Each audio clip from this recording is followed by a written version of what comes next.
Hello and welcome back to Stories by You. I'm your host, Farnaz. For those of you who are new, please make sure to subscribe and like this video to support the work on my YouTube channel. Today's podcast theme is Why Won't She Just Leave? My special guest is Dr. Inga James, and I'm delighted to introduce her to all of the viewers. Dr. Inga James has been the president and executive director of Harley House since 2014, and she has more than 40 years working within the human services and nonprofit sectors as both a consultant and within the executive leadership positions. Dr. Inga sits on several boards dedicated to family violence, including the Maryland and Network Against Domestic Violence, for which she also served as a president. In 2019, she was appointed to the governor's workshop to study visitation and custody decision when child abuse and domestic violence are alleged. And in 2021, she was named to Governor Hogan's Commission for Trauma-Informed Care. In 2020, in response to the pandemic crisis, Dr. James founded and now chairs Trauma Responsive Frederick. Dr. James has a master's degree in social work and an MA and PhD in organizational psychology.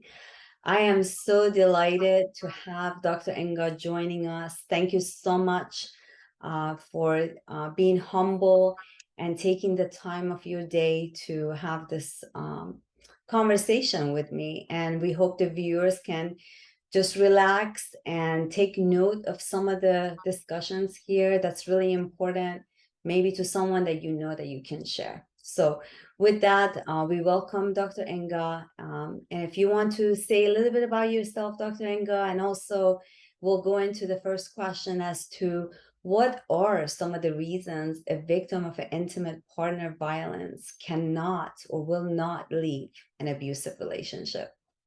Thank you, Farnaz. Thanks for the wonderful introduction. I don't know, some of you may not know what Hartley House is. It is an organization dedicated to serving survivors of intimate partner violence, sexual assault, human trafficking, and child abuse. So we provide comprehensive services around that.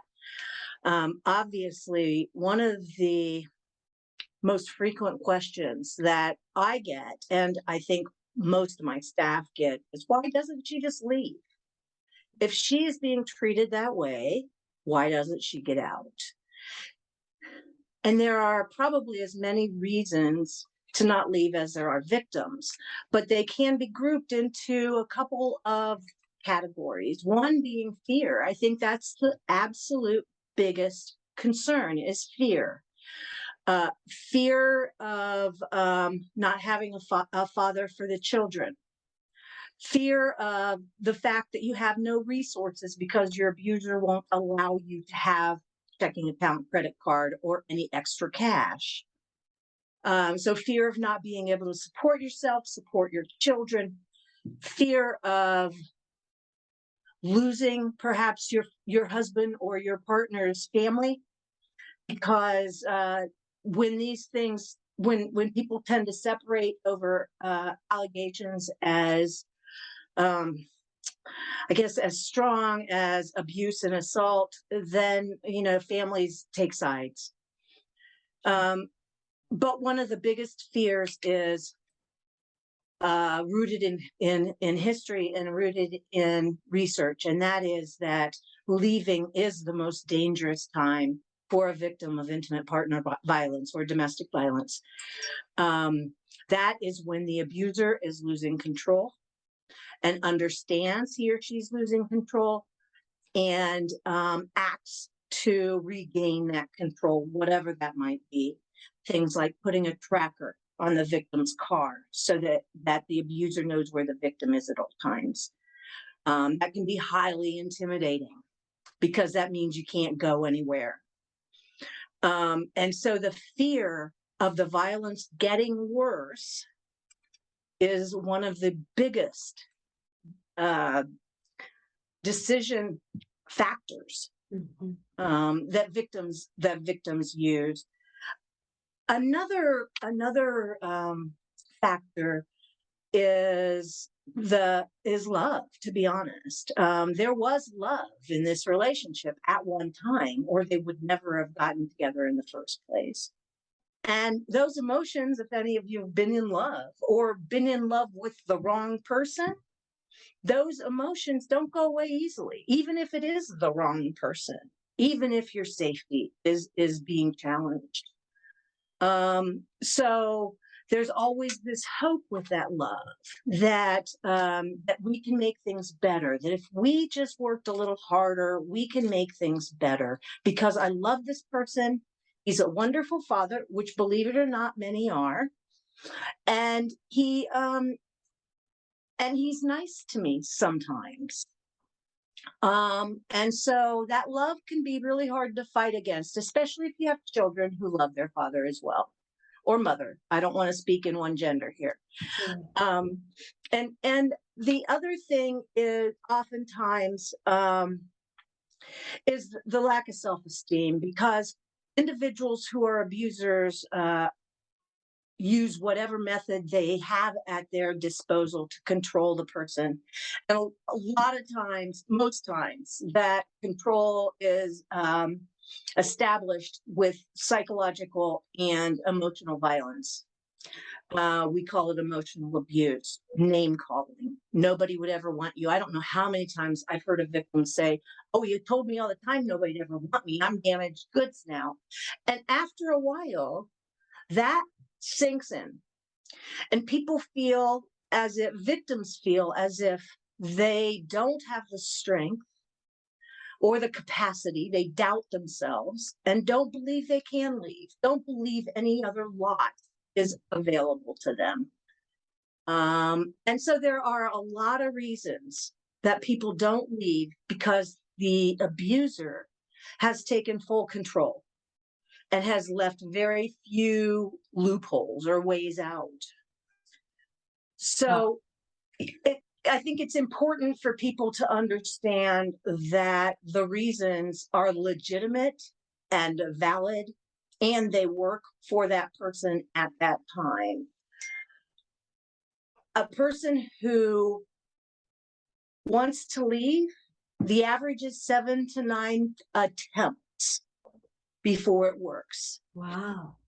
It's a very difficult thing to do for all those reasons I just talked about. Sure.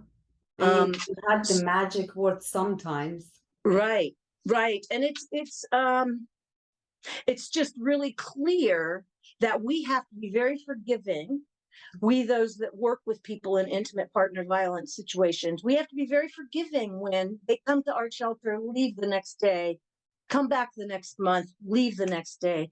And it happens. And we see people, we do not put a cap or a limit on our shelter. We see people as many times as they need us.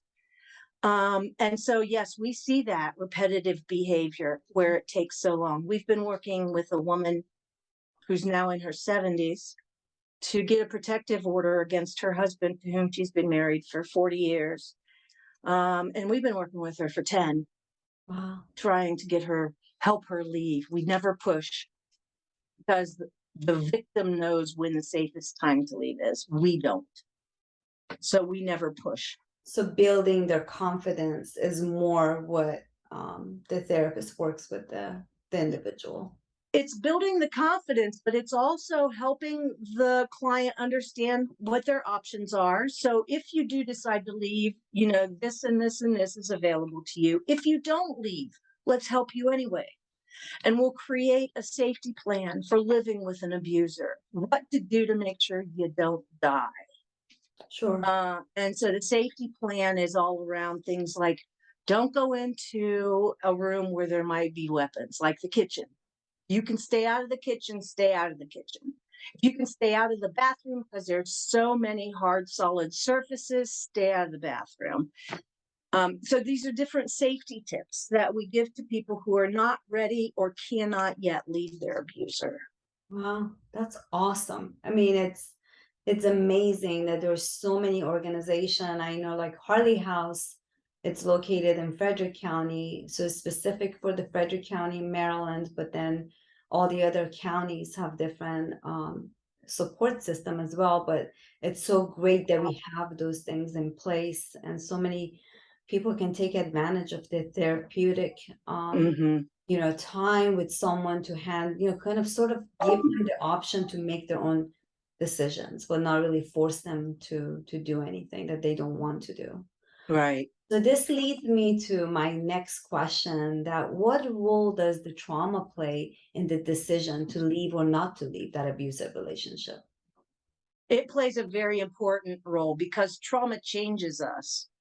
And when we experience trauma, whether as a child or as an adult, it changes the way we behave, the way we think, because it causes us, just by its very nature, to cope in some way.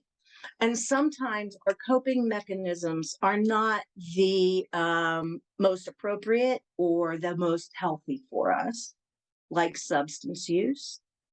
So, individuals who walk into or begin a relationship that will have violence in it, um, don't often they often have trauma themselves prior. Okay, they came from a violent home. There was sexual assault. They had dating violence. So they many came from already traumatic situations. Trauma then contributes to this inability. Apologize for the dog. About it, it then compounds their inability to leave psychologically and emotionally, because they probably thought they couldn't escape their previous trauma. So this is what is their, this is where they are and where they will be in life. And trauma also gives us really negative coping habits sometimes, like the substance abuse. There's a lot of substance use in violent relationships, and often by both parties, Okay, um, because it's a coping method. sure. And so if um, every time your partner drinks or gets drunk, I guess I should say, he or she gets violent, well, then why don't I just do it too? Because you know what? It's going to make it a lot easier. Right. And so you know, that then carries on, and we create an addiction, and we have a hard time shaking that. Bad habits. Depression, anxiety, all those kinds of things. You've probably heard about disassociation, people who have been radically traumatized as a child, generally through interpersonal violence, sexual assault, or intimate partner violence, often will learn how to dissociate, so they're not in their body anymore. And so oftentimes they'll talk about how they're on the ceiling looking down at what's happening, but they've been able to depersonalize it just to get through it. Wow. Well, that's hard to get rid of without therapy. So that carries on. So any unpleasant situation that they're in that feels traumatizing to them, they could go back into that state, which as an adult makes it hard to make rational decisions, hinders our ability to function well. Right. So, and that's a mental health disorder. And so I guess the moral of the story is trauma needs counseling, and without any kind of therapy or counseling to help a person recover from the trauma, oftentimes they move into more trauma. So that could be just from the childhood, that can also move from one relationship to another. Right. So you're in one abusive relationship and you roll right into another abusive relationship. So that's Yeah. One of our this gets a little bit off of the topic of leaving, but one of the things that we work hard with community groups as well as our own clients is to identify red flags Mhm. when it comes to identifying abusers, and identifying that Jealousy is often a sign of abuse because it's the first step.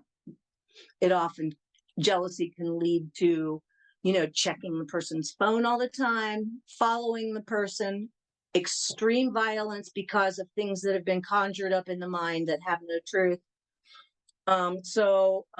Jealousy is often something that we try to teach teenagers about, because at that point, kids 14, 15, 16 years old, when they're dating, think a person's jealousy is cute and, oh, he must really love me. And when actually it can really point to very dangerous things. Sure. Boundaries is really in balancing that is important, not that.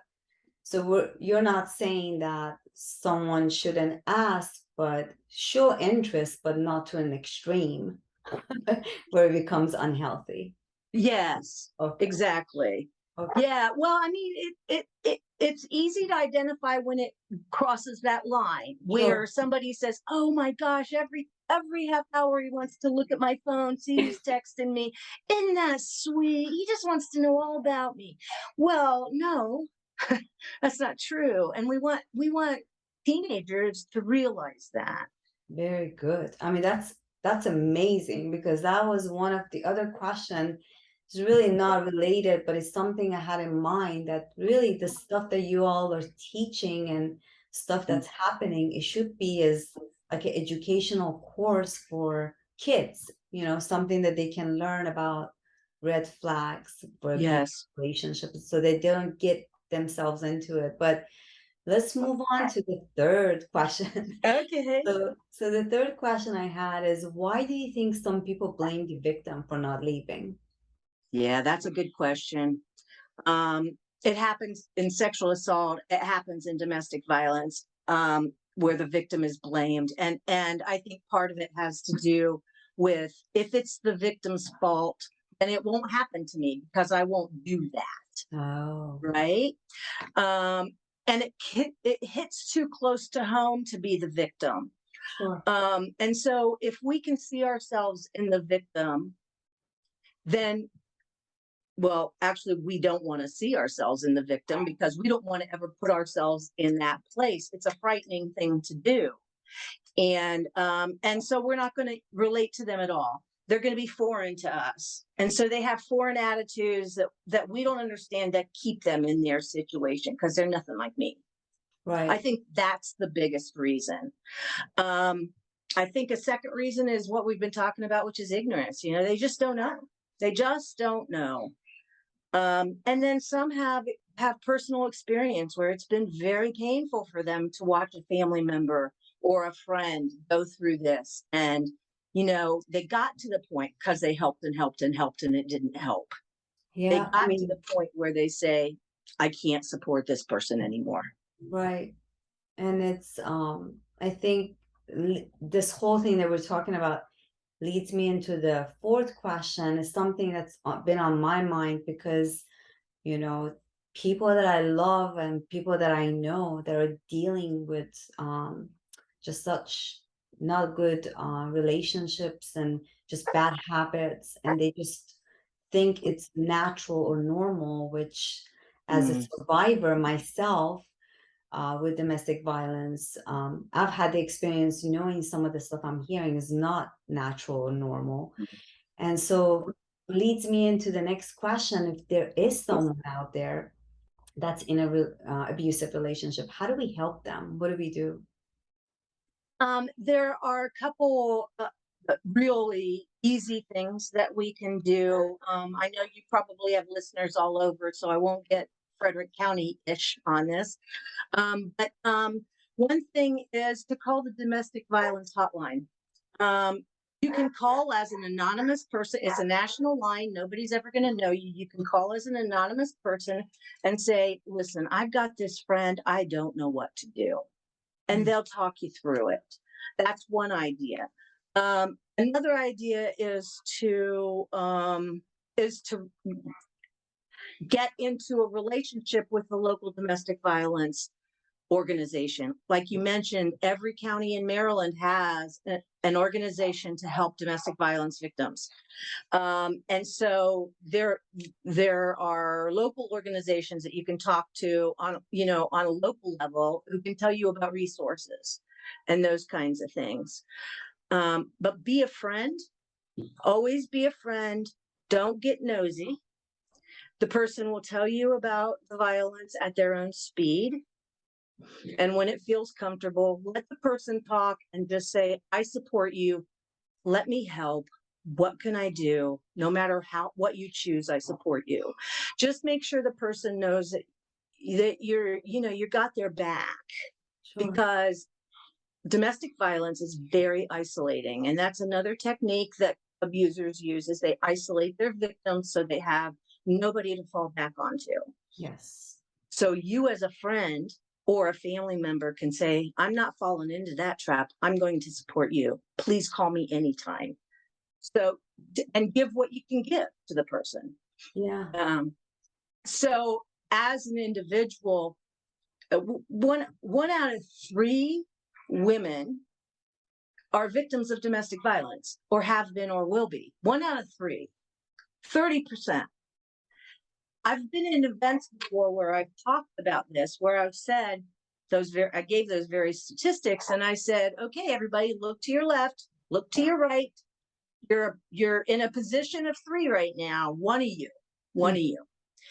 And it's kind of shocking to people, but because most of domestic violence never gets reported, it stays in a very small circle if the victim reveals it at all.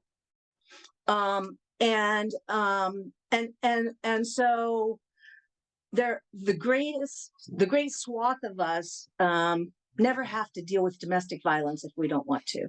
Sure. Yet it's happening in our families, Yes. In our neighborhoods. So it's just important to be open, genuine, and concerned. Yeah, and I love that, and well stated everything you said. Being a friend and support them where they feel safe with you, that they can speak more to you. And then I also think providing the resources, as you know, and they can do whatever they want to do with it, but at least, you're that friend to say there is help if you need to, here are the resources that you can use. Right. And the state, just let me say, the state is covered by 211. 211 is a great resource for people to call, whether it's a crisis or not. You can call for crisis also, and they will help hook you up with 911 or whoever needs to be notified. But it's a great place to call, learn more, and get resources. So 211 is a good resource. 211. 211. That's right. That's perfect. Yes. And so one of the last things that I wanted to ask you, again, like, we really appreciate your time here, but I just wanted to see if there's anyone out there watching and they are dealing with something and they just don't know what to do. What would be something encouraging that you can share to our audience? Well, if you're in an abusive relationship, just know you don't have to be. And that there are people out there that want to help you, sincerely want to help you, and who have helped many other people in the past. And so you're not alone. You may feel alone, because most victims do, but you're not alone. The second thing is, this is not necessarily an optimistic thing, but the abuse is never going to get better without intervention.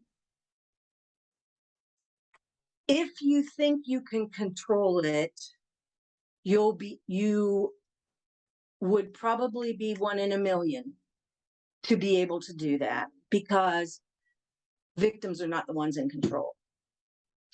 And so what I would say is, recognize the severity of your situation, and just keep that in mind, whether now's a good time or not. just remember, it's not gonna get better. It'll just get worse. Yeah, hear everybody from the expert here, and also I just go ahead and share a little bit about what has happened to me. If in a case that I was in the same situation, this is years back in 2008, and the way I got myself out was seeking the therapy through Harley House, and I was able to take steps in front of the abuser. And when they see that, they get intimidated and they're just like ready to really don't want to be in the relationship anymore, because I was getting stronger and I was becoming independent. My self-confidence and self-worth was higher than where I was. So everything is possible if we just put our mind to it and we're willing to take steps, even if it's baby steps. So I just thank you again, Dr. Inga, for sharing everything you shared. I will definitely put all the information on the body of the YouTube channel. Also, this will be on Facebook and LinkedIn and so many other ways that you guys can have access to. But thanks again. Thanks a million. If I'm done, if there's anything else that you want to share, you have the floor. Yeah, thank you. No, I just want to thank you for bringing me on to be able to talk about this difficult issue of why a victim doesn't leave sometimes, or withstands the violence when it looks from the outside like she or he could leave. Yes. So Absolutely. it's a very important topic, and the more we talk about it, the more compassion we can build for people who are stuck in dangerous situations. So thank you so much. I Thank appreciate it. you. No, thank you so much. And it's very important in our world these days, especially with the pandemic and the mental illness and everything else that's going on in our world, to really be the community to help each other out. And Right. that's the goal of this channel. And please, if you haven't subscribed yet, please subscribe. And we love you guys. Until next time, have a great one.